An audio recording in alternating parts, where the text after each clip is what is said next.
Oh, yeah, there we are. We're here. How we doing?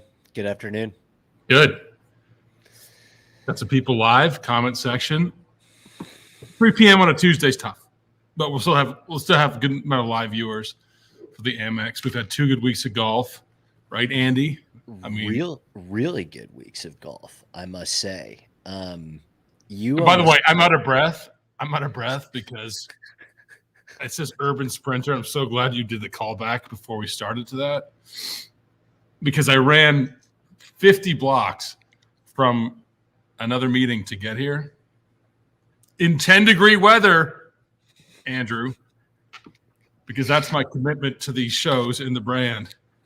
But I used to have this thing called urban sprinting, and I thought that was the new phase of exercise. So it doesn't matter what you're wearing, regular clothes, just do sprint intervals downtown or in public. And so people stop me like at night and say, "Hey, I saw you sprinting downtown." So I stopped doing it, but I had to do it again today. And there's nothing. I don't think there's a slower person on earth in terms of sprinting than me. I think I'm a 29-second 100-meter. So that's better than I can do. I don't run. I don't run.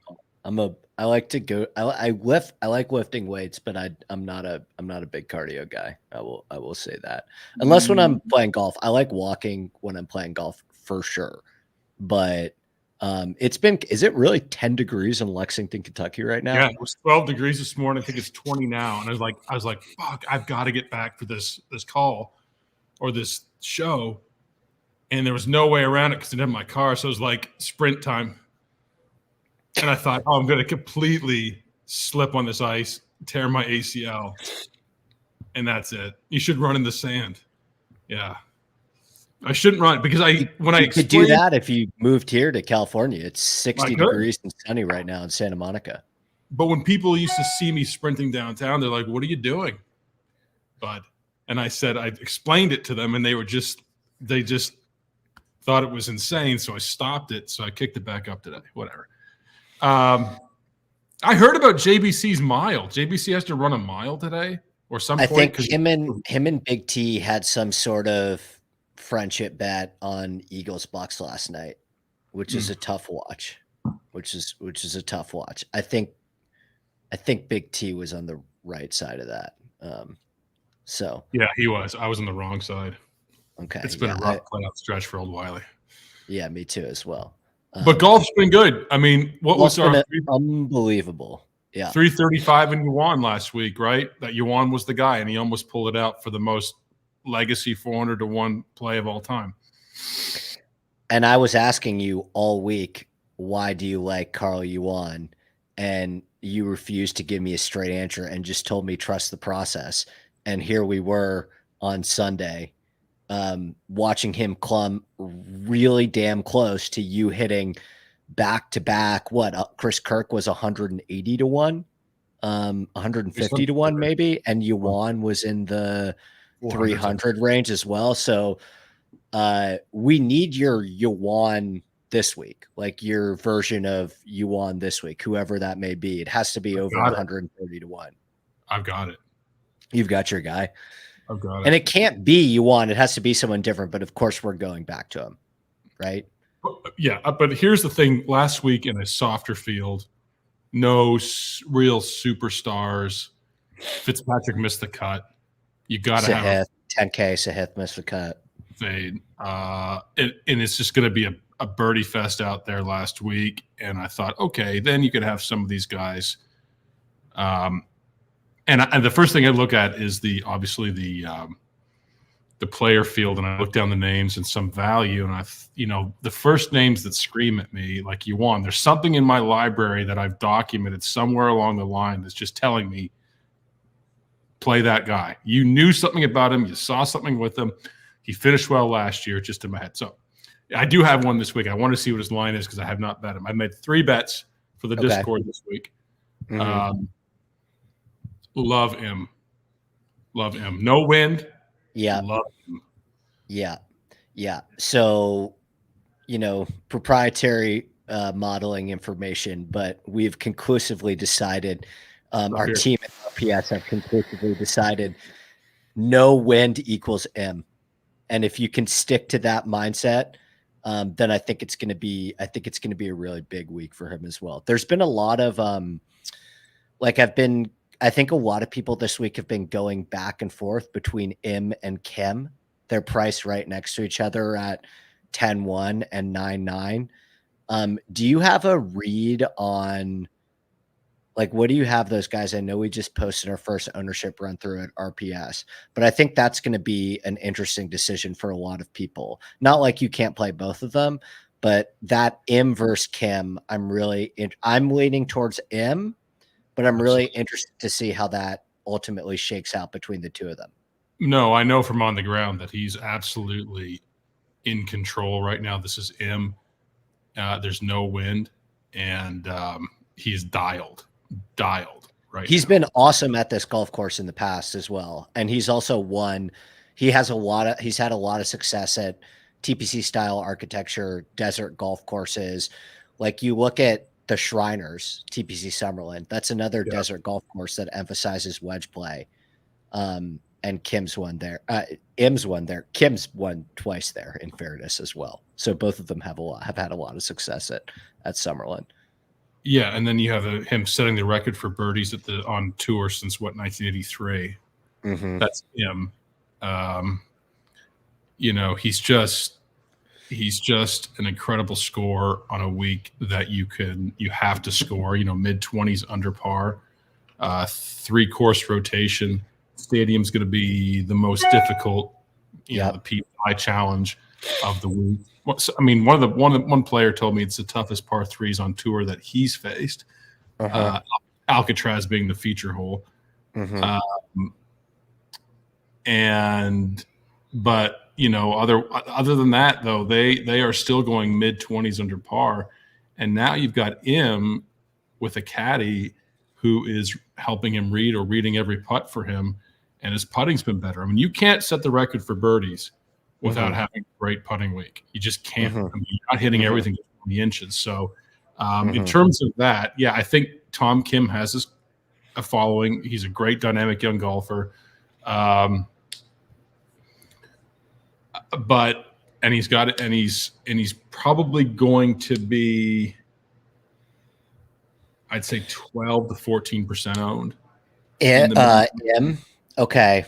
I hope you're right. I was seeing some higher numbers, but I don't trust it because anecdotally, what I have heard from people in my group chats, Discord, just DMs, I'm seeing a lot more love for Kim as opposed to M, at least in the betting markets, because Kim's at a better number, right? Kim's at 25-1, M's at 20. And often that will translate to DFS ownership as well. So if I had to guess, I think both of them end up in the 15 to 20% range, personally. I think Kim is going to be pretty high, but you think higher than 20? Well, maybe where you net out on that is going to be very dependent upon how you feel on the big three at the top. And so I think we have to talk about those three guys as well, because I will say this, Wiley, they're too good players to be completely neglected, but I generally have a pretty good finger on the pulse in terms of Twitter, talking to people, various group chats, Discord. I just haven't heard the name Xander and Cantlay a lot this week. I'm not saying either's going to be like 10%, but it seems like there's a bit of a general malaise on those guys. You either have an opinion on Scheffler's putter and you have an opinion on a lot of players in the nines, but I could see those guys relative to what I think they should be based on my numbers. I could see those guys falling closer to, 15, 20 than a 25, 30 personally. Xander has his following, albeit I think it's shrunk a little bit. He doesn't. People are kind of sick of his shit, to be honest with you. They're getting there. He doesn't win a lot. and Cantlay too. And a lot of people, Cantlay is one of the guys I just can never get behind playing. I don't know why. I know he's a phenomenal talent. I know he does everything well, all-rounded golfer. But it's like, not the same caliber. But like guys like Harris English, I just can never play. Xander, I may make an exception for this week because of his form here, and because I think that he can have a pretty good week. Scheffler, I've learned to fade top price chalk. 21% Scheffler, who Kisner said is setting up his putts like he's setting up for a fade on a course that demands a lot of birdies to be made with a putter. You saw him shrink with the Century on Sunday, right? He was poised to win it and then regressed. He can't win every week. I'm fine not chasing 25%, 23%, 11 for Scheffler when I need to fit in the M's, perhaps Chalky Poston, Lee and Burns type guys, Eric Cole again, Taylor Montgomery. I mean, there's a lot to like in that range that can score. I don't want to waste it all in one Scheffler bucket. I will waste it on M, but go over generally. Your article is out, and no one can get it for free now. But it is still. We're growing the subs by the day, which is wonderful. So there's still been a lot of people have been able to access this, which is wonderful and how it should be. So yes, that is up already. What were you going to ask? Comments on the course? Yeah, you got three course rotation, LQ, NT, SC, right? Yeah, you got it. So, and we can get into this a little bit more on specific questions when we start talking about Showdown and stuff like that, because I think there's going to be a lot of curiosity in terms of the difficulty of these courses and where you guys want them playing. Historically, the order has been Pete Dye Stadium course toughest, Nicklaus Tournament course second toughest, La Quinta easiest. That kind of got flipped on its head last year. So I would not necessarily say that you should follow that specific order in terms of difficulty as gospel. I mean, these golf courses went just weird wind. I think made Nicklaus Tournament course play by far the easiest. But historically, if we go back over a larger sample size, it's been Stadium course, Nicklaus Tournament course, La Quinta Country Club. The point being is, I think there's going to be an opportunity in Showdown to fade the narrative of this guy's on this course, so I can't necessarily play him here. These golf courses are all incredibly similar, and they are incredibly benign. And I play a lot of golf in Palm Springs. I was just recently there. It's like playing golf in a dome. I'm sure you've heard from your conversations with some of the caddies as well. But I'm not seeing a breath of wind in the forecast. The ball is going to start traveling a lot farther I'm going to the tournament next week in San Diego. The driving distance in a dome in Palm Springs is it's so much better conducive playing conditions than playing in a marine layer on the coast, right? So you're going to have pristine conditions for these guys. All of these golf courses are under 7,200 yards. They're incredibly short. All of them feature 4 par 5s that are essentially all reachable for all players, right? So you're going to have a strong emphasis on wedge play. You're going to have a strong emphasis on putting from 5 to 15 feet. I like long irons this week a lot as an underrated stat because all the par 5s are reachable, right?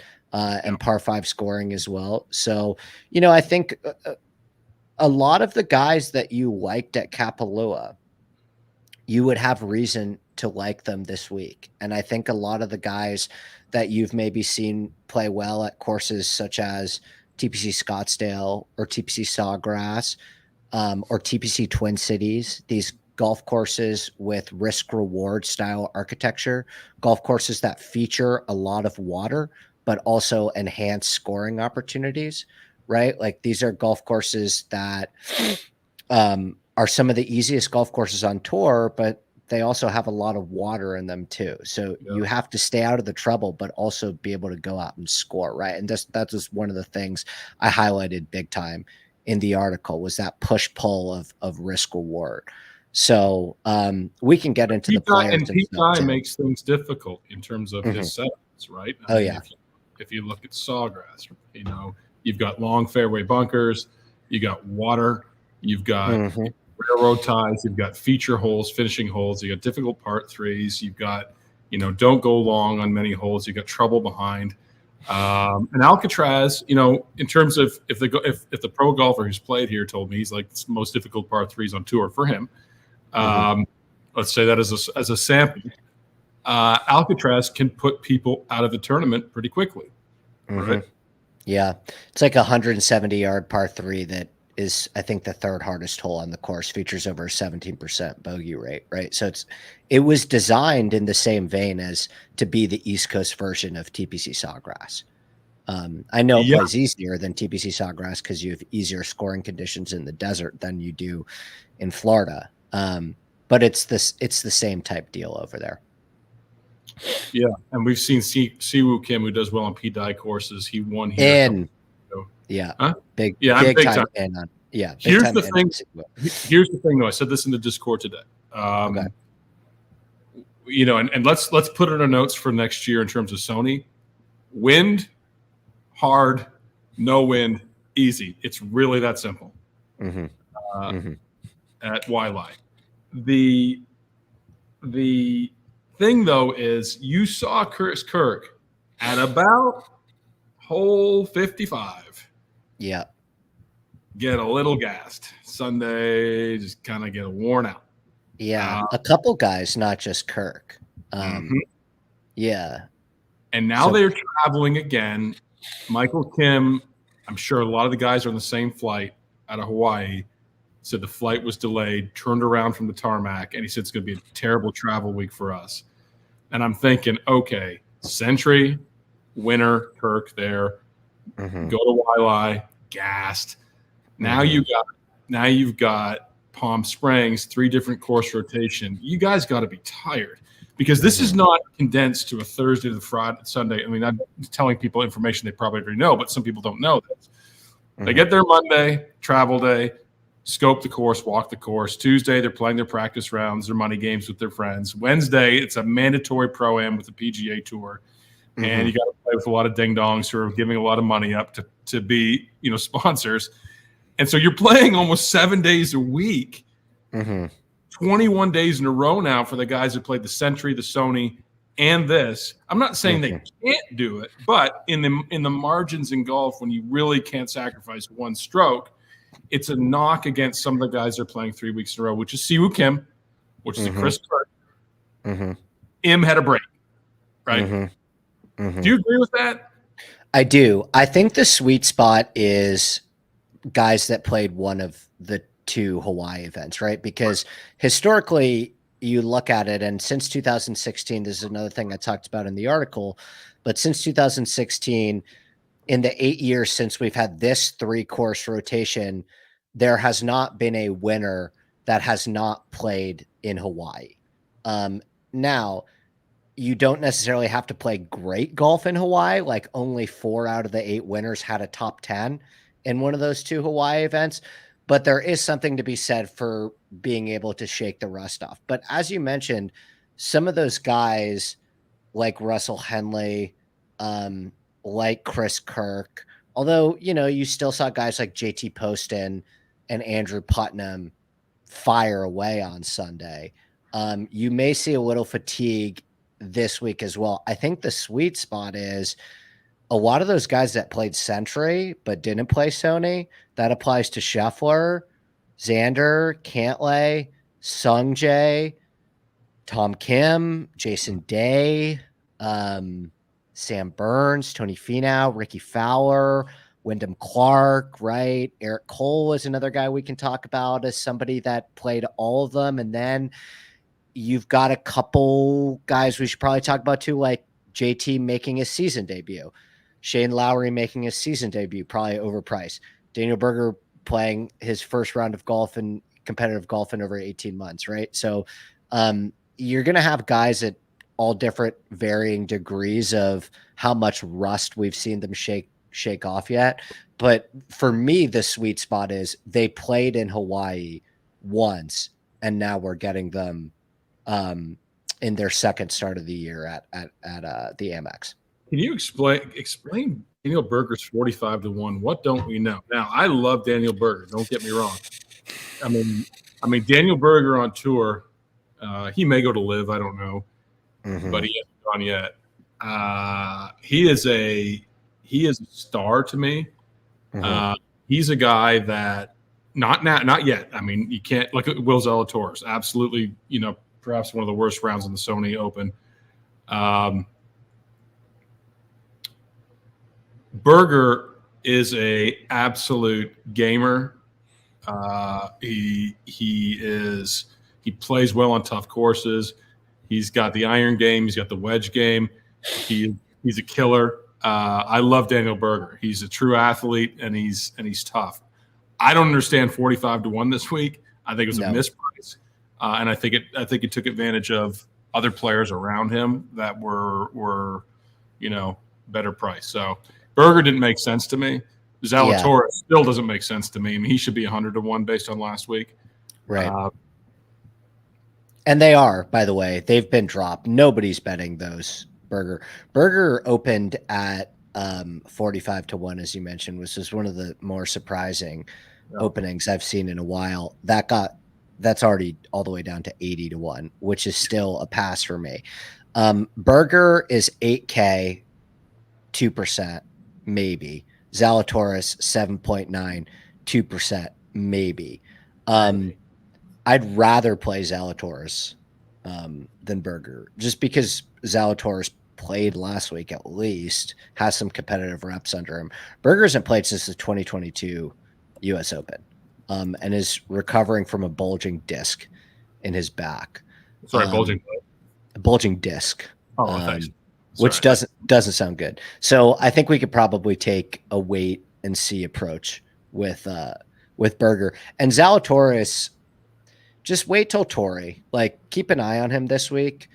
I think Torrey's a really, really good golf course. If you're playing 150 lineups and it's so easy to get 2x, 3x the field on a 2% Zalatoris, I'm not going to tell you that's a bad play. But keep an eye on him this week, because if he shows me something, I'm going to be ready to pounce at Torrey next week. Ooh, interesting comment from Paul. Did you just see that? I shot with Berger a few months ago I'll pull it up. Hang on. Said he's trending. Give me the 2%. I mean, Paul, just like last week with Zalatoris, you don't have to go overboard to double the field or match the field. If he's 2% owned, I'll take 4, right? Yeah. And not, I mean, because I'm going extremely, extremely hard into 1 or 2 golfers this week.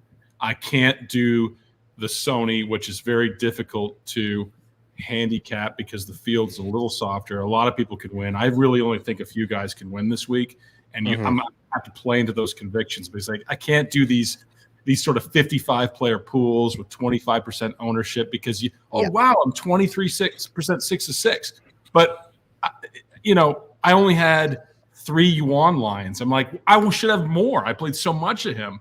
Yeah. Or Poston, right? I'm 36% Poston. Well, why don't I have more lineups? Well, because you didn't condense into 1 or 2 plays so that you have everything. It's like the pick 6 and horse racing. Lock one race. So I really am going to go heavy. So then I can have this feathering out of some burgers out there. Ricky Fowler is kind of low owned, projected. I mean, 5 or 6%. I'm in. I think this was last year where he sort of started to turn around his game. Absolutely. The brain library saying Ricky Fowler. Yeah. Yeah. And also, I mentioned TPC Sawgrass and TPC Scottsdale. As Sawgrass has the peat dye. This is designed to be the West Coast version of Sawgrass. Scottsdale, very same agronomy, same type of overseeded Bermuda. Visually very similar in terms of the desert aesthetics of it. Ricky Fowler, only player in this field outside of Scotty Scheffler that has won at both of those golf courses. And he played well here last year as well. And listen, I love JT Poston this week just as much as the next guy. JT Poston has been incredibly kind to me over the first two. His Sunday round, 2 weeks, lights out. Hey, JT Poston, you're going to need to shoot a 9 under. Okay, done. Done. No problem. What do you want? A streak? Done. You want an eagle? Yeah. I mean, he's gone from being a decent player who shows up on like a Barbasol to being money. And the only golf top 20 in the world right now. Like he's doing some legitimate things. Yeah. Great caddy. The only drawback to him is 3 weeks, 3 tournaments. And potentially highest stone player on the slate, right? It will be a high stone. Okay, so I have 25% on a 9,100 JT Poston, and this could be low, 7% on a 92 Ricky Fowler. I believe that. Yeah, so I'm not saying that's how it is going to shake out on Sunday. I'll have a much more updated ownership in the article tomorrow morning as well, and we'll keep updating it on the site too. But if you're telling me that Ricky Fowler is 4 times, like if JT Poston's 4 times the ownership of Ricky Fowler, sign me up for Ricky 10 times out of 10. So I'm going to be monitoring that one big time as well. And then where are you on Clark? Just for anybody that doesn't get the reference of my header today of Legion XIV. It's of course John Rahm's live team. That Wyndham Clark, you know what? that Wyndham Clark was supposed to go to, and then it was a false report apparently. Oh, it was? Flushing it missed, I guess. Flushing it says the negotiations are dead. So I don't know. Who knows? Who knows these days with that's a nice hedge. I saw the article Digest today about him, right? Or somewhere today. Golf. Don't tie me to that. That was a golf.com piece. We're not spending our resources diving into the flushings. Yeah. No, that was a golf.com piece. It was well written. I like that. I like that writer at golf.com. I did not read the piece yet. But no, it was an interesting juxtaposition of them hailing him as the future of fan media and then him having to backtrack on his Wyndham to Live call. I mean, why would Live spend more money on PGA players? Really, no one has. The golf for the last 2 weeks has been incredible without Rahm. And taking nothing away about Rahm, but if you don't get now that Carl Yuans of this world can beat Matt Fitzpatrick's U.S. Open winners, fantastic top 10, top 15 golfers in the world, any given week, these golfers can do exactly what these superstars have done. And so next man up, right? So if you want to spend $600 million on a golfer, great.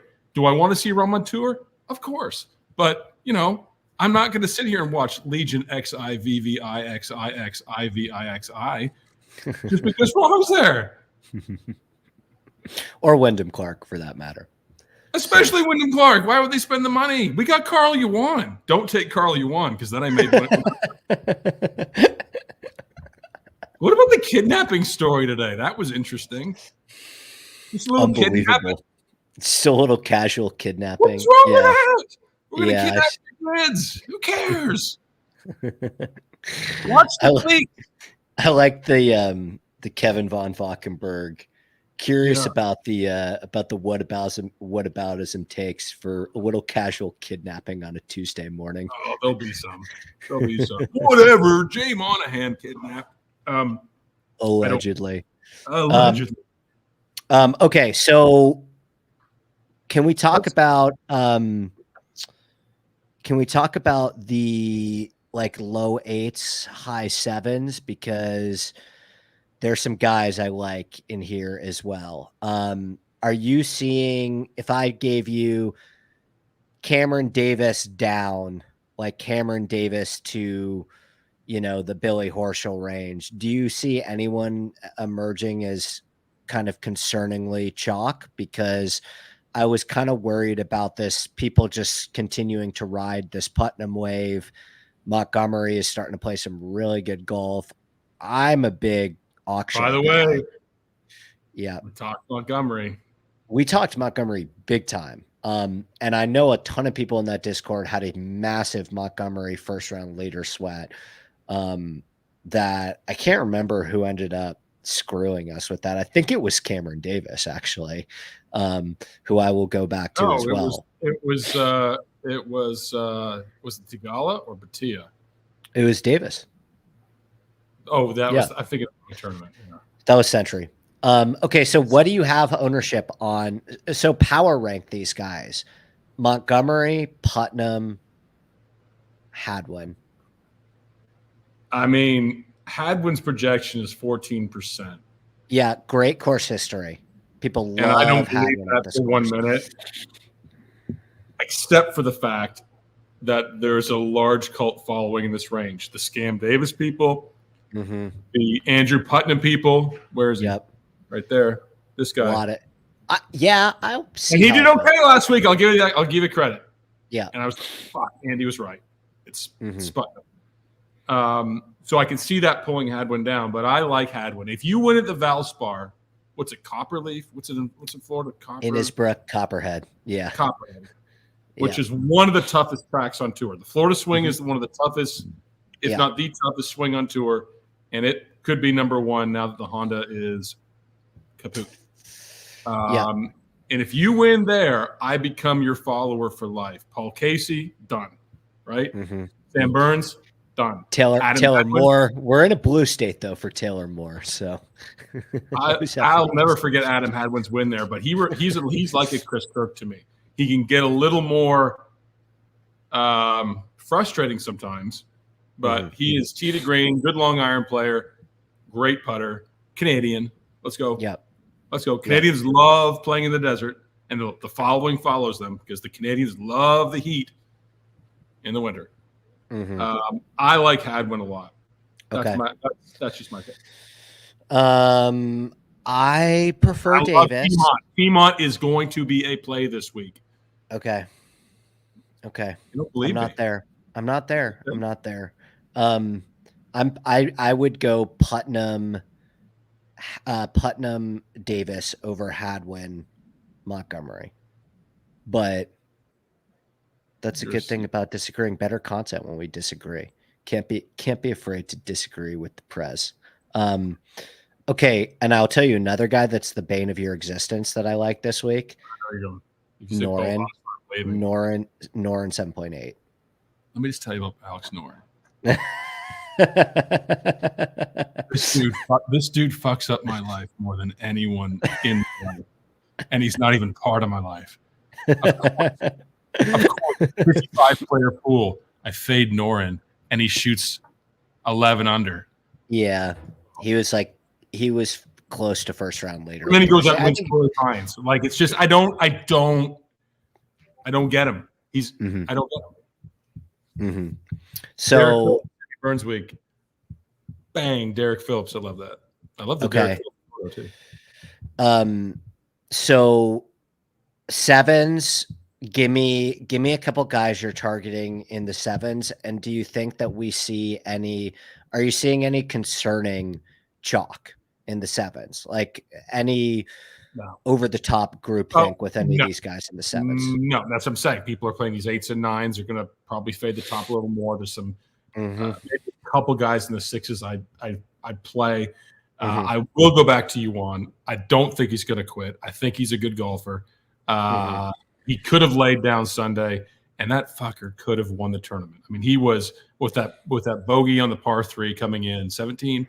So he could have been negative 17 under par and been in the playoff. So I will not quit on Yuan. I think EVR is going to be talked about too much. What's that about? Have you heard that EVR groundswell this morning too? Like my numbers had him as fine, but I'm not running to play EVR here. I like a Horschel. I don't think anyone will play Horschel. And he's a good bunker player. He's sort of in that He hits fairways, questionable putter at times, but I can see Billy Horschel having a very good week. And I'm going to take the value on him. He's 75-1, going to be 5% or lower owned. I'm not playing EVR. Not a lot of people are playing stuff in this range. Keith Mitchell had a good week last week. Mm-hmm. And then down lower, I don't love playing Bez.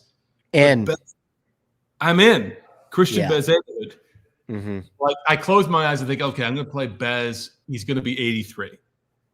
And then I got a 73. I'm like, in. And on Bez. Yeah. In on Bez. And you like Sammy Rides. I do like Sam Ryder a lot. My biggest concern about him is he hasn't gotten that warm-up round in Hawaii yet, but he played great this fall swing. Kind of just a statistical darling for me. Guys is popping in all of the stat categories that I'm looking at. And I don't think he will be I don't think he'll be crazy highly owned. There's going to be some sharp money on him for sure. I think that there are a lot of people that are seeing the same thing that I'm seeing in the numbers with Ryder, but I don't think that will translate to larger field contests. But there are a lot of guys, like to answer William in the chat. I'm going back to Coles. I'll have to ask Snyder about Coles if he's going back too. I am going back to Coles. The store or the golfer? The golfer. Coles was fine. Coles was fine last week. I think he finished T50. So I'm going to go back to him here for sure at 3-4%. The Kim situation, I was privy to that flight delay because I got a couple Kim questions already, and he was okay for us last week. I was really high on Kim last week, and he I think finished T40-ish with some okay ball striking, and I'm ready to go back to him, but I don't ever love a good travel issue. So I'm going to monitor that situation as well. Fantasy Sports Logic, Ryan Palmer, yes. Great iron player, great wedge player, great short iron player. In my pool at 7,100, 1%. Good call there. I didn't think anyone would mention that guy's name. So good call, Fantasy Sports Logic. Ryan Palmer's one of those guys like Norm, but I do like playing Palmer. Mm-hmm. That really fuck you up. I mean, he has no form, and then boom. First round. Yeah. I would not leave out Ryan Palmer. Here's the interesting name. I don't think he's my Carl Yuan. Okay. Matty Schmid or Schmid. Yeah, I don't know if Kyle's here, but he's always been banging the Schmid drum too. I'll bang Schmid right now. I think yeah. My number's like Matty Schmid. Did he play at Sony? Let's see. Yes, he did. I think he made the miscut, but on the number, third at Butterfield, Bermuda. Played a lot of good golf this fall swing, 26 at the Shriner. So you got that desert experience where he gained 5.8 tee to green. Sixth year last year, I think. Yeah. Okay. I like that a lot. What price do you have on him? Oh, 72. Okay. A little more than I thought. I was like, I can get him for 62, 72. That's just interesting. Yeah. That's a good question. That's a good question too. Alex K. A little disrespect on Grayson Murray at 7,100. Like I don't think I'm playing him, but I would have. Grayson Murray's in the top 50 in the world now. I would have kind of expected him to work his way into like the high sevens after winning like a pretty decently field golf tournament. A little surprised he's sitting down here at 7,100. I will say that. Plus, he looked good. Yeah. He had some good wedge shots. He made a clutch putt to save my life. And now you've got the sort of team sobriety angle back to back. Kurt, and who's this week? It's Harrison Endicott. People are all over the sobriety. And now he's chalking that range. That's wild to me. Listen, here's what I'll say about Grayson Murray. I did not realize this. I talked about this on the podcast that I did last night. Chris Kirk, because the PGA Tour, they love to glom on to any heartwarming, redemptive story that they can. Chris Kirk has been sober for like 5 years. Chris Kirk's won like a couple times in sobriety. Like, I hope for Chris Kirk's sake, if he continues to play good golf, that's not the headline for him every single time he plays good golf after a certain number of years, because he's been sober for a long time now and played a lot of good golf in sobriety.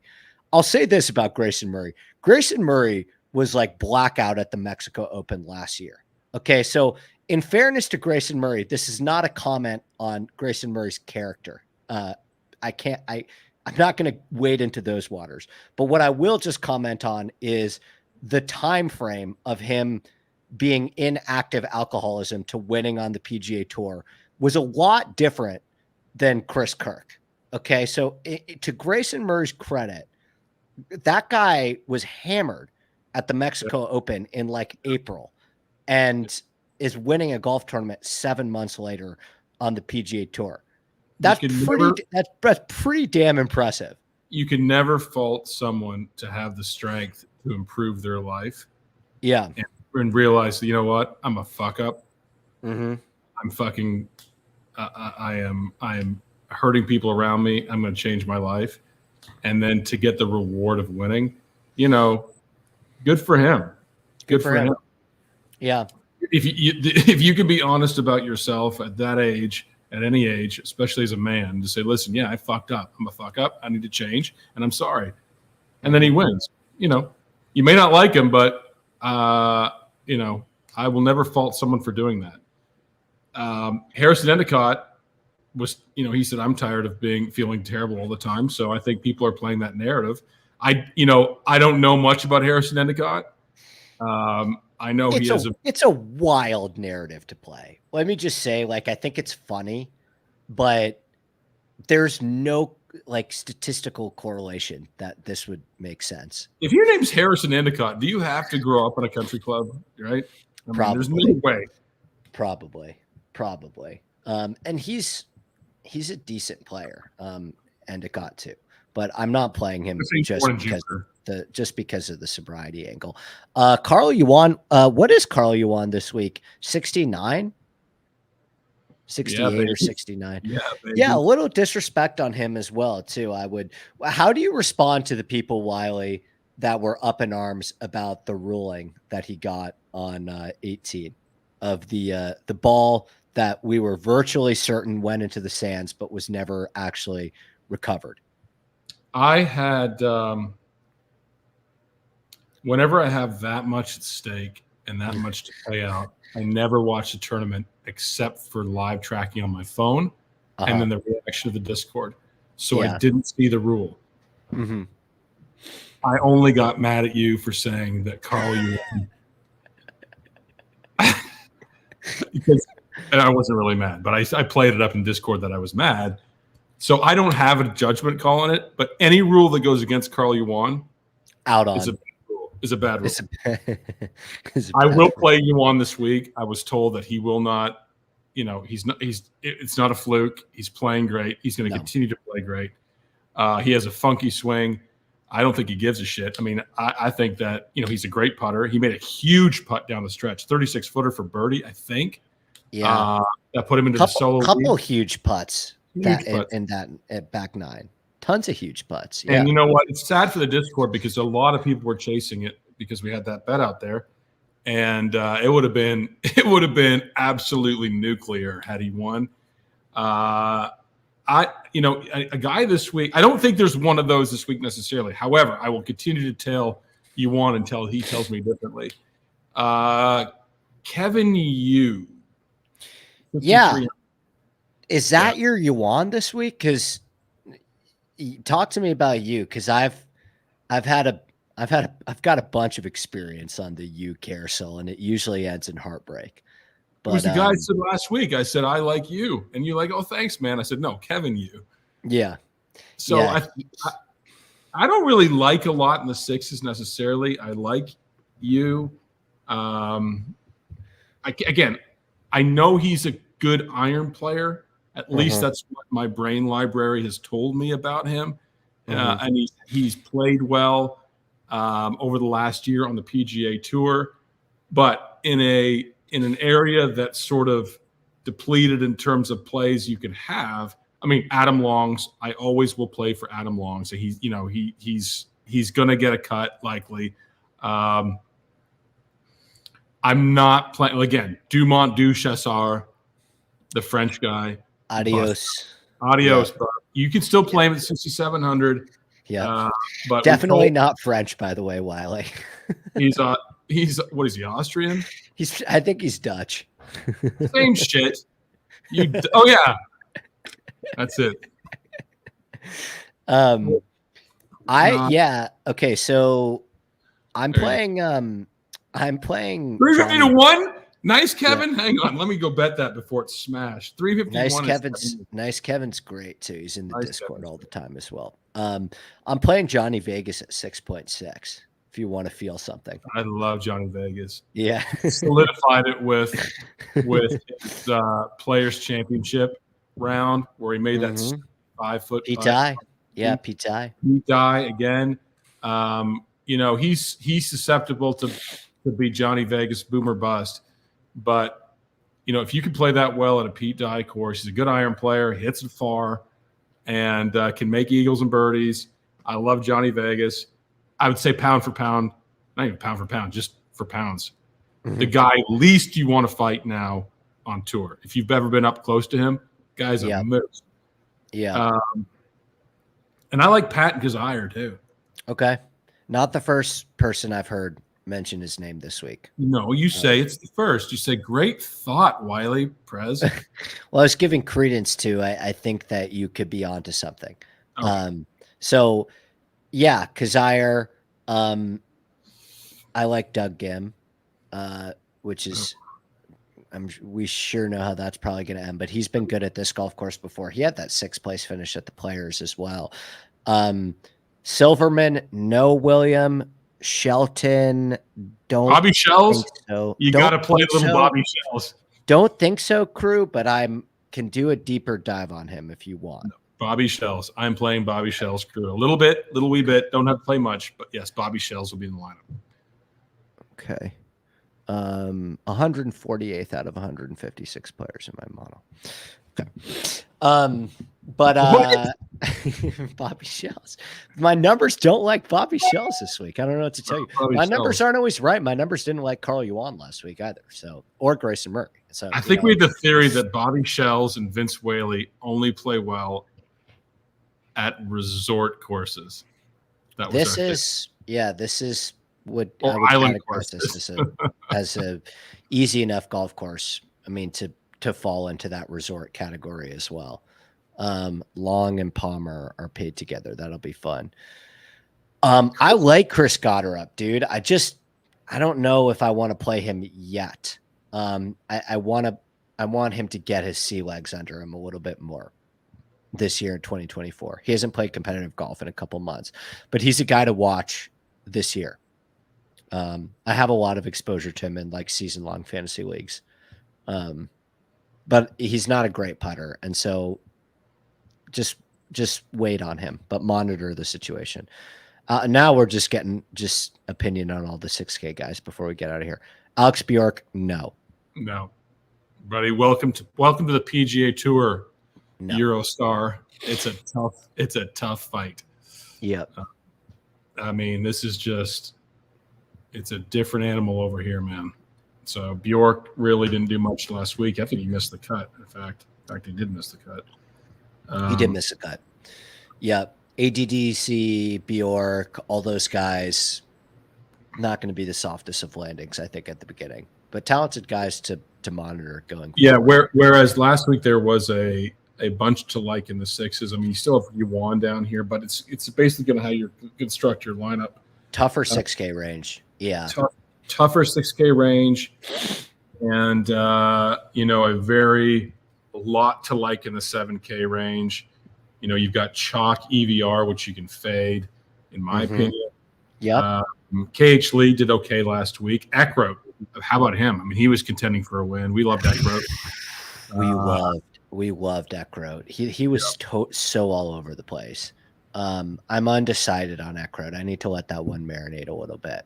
I'm going back to Hoagie and Smalley though, who both missed a cut on the number, which should be a lot of fun.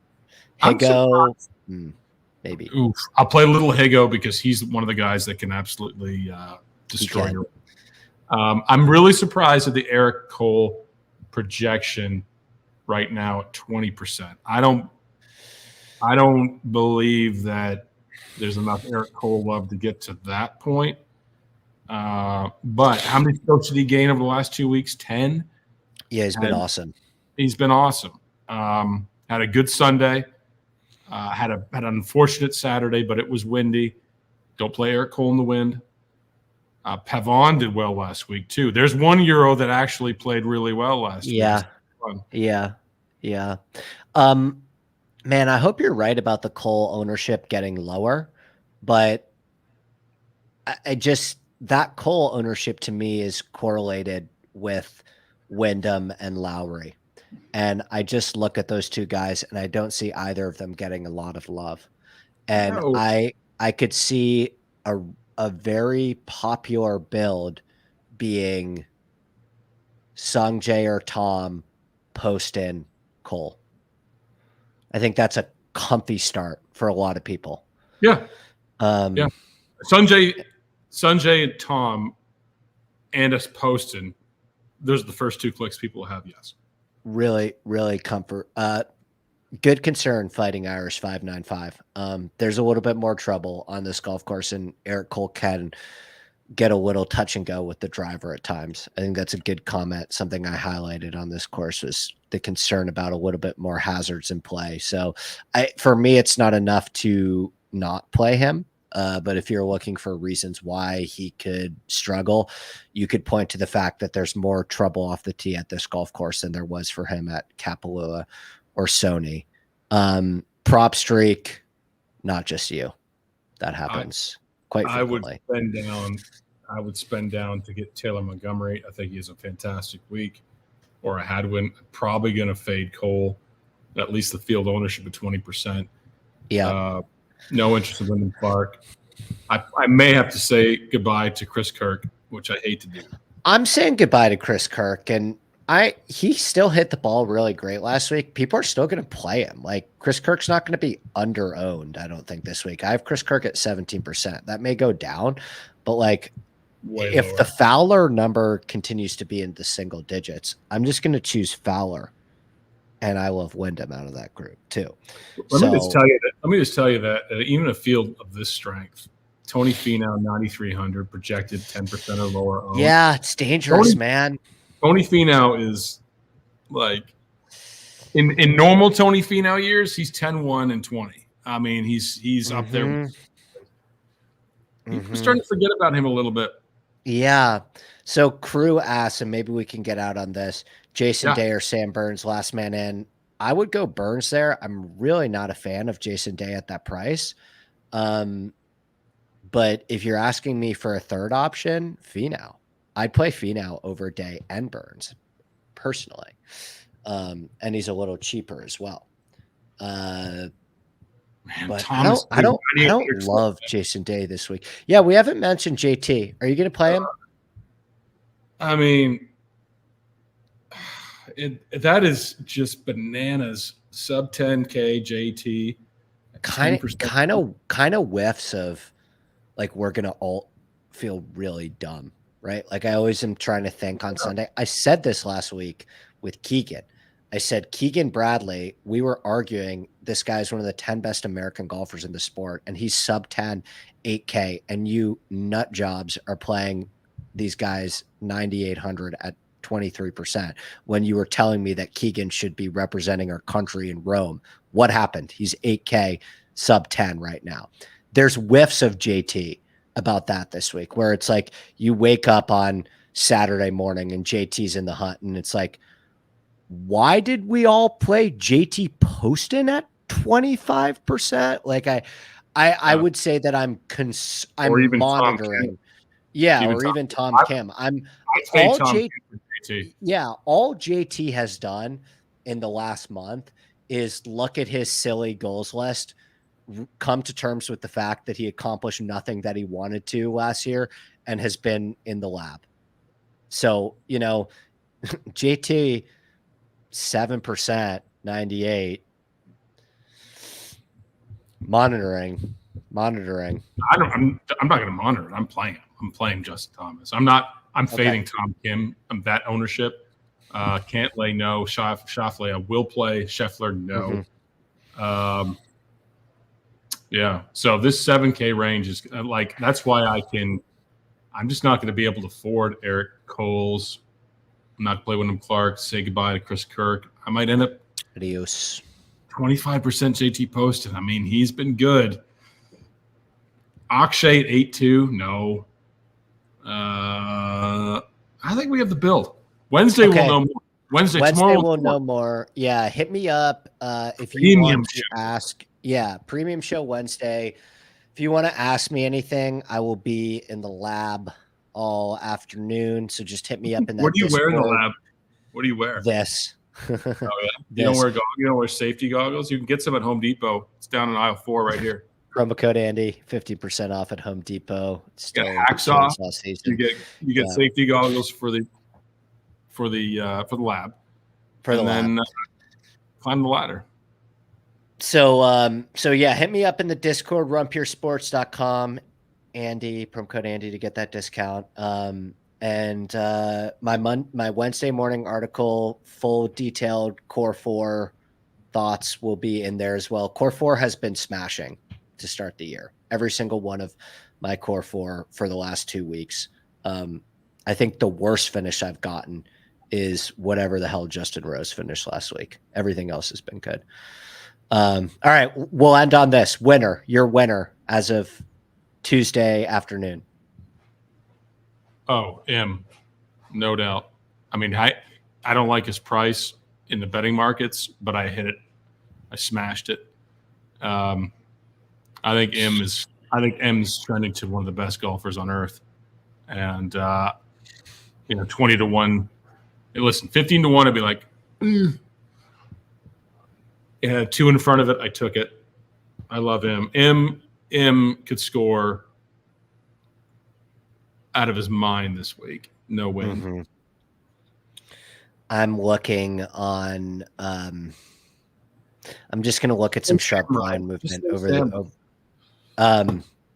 Wyndham Clark, your winner this week at the American Express. What's the bet show back from last year? We can add something like that on Wednesday if you want. I mean, yeah, I'm sure. Post what I've bet so far in the Discord. We'll pin that in the Discord chat. We had a lot of sweats last week. We hit Kirk the first week, and I think Keegan, be it Benny on. Yes, I had Keegan. I wrote up Keegan, and a lot of guys had Benny on too. So, listen, golf money and golf betting. You can get a nice stable of golfers and return 10-1 and have a sweat Sunday. Absolutely. There's some massive numbers out there again because anyone on tour can do these things week to week. So Benny hurt my soul. Yeah. I did head. See ya. All right, we leaving? You don't want to hang out? You don't want to invite me to the lab? You got somewhere to go? The lab? You golfing? I never know with you. I didn't know if you were gonna just like start going on this whole long new tangent. You never know. I can talk here for 3 hours. Listen to this. So we have something building for you're going to the Masters though, right? I'm going to the Masters. I'll be on grounds credentialed at Torrey too. I'm going to try and hit one of those practice rounds as well. So I'll be at Torrey and Riviera and the Masters and the Heritage and hopefully Valhalla too. So, well, all right. Yeah. Now we can go. All right. Later, Ready? boys. I was going to do an awkward silence for like 30 seconds, but whatever.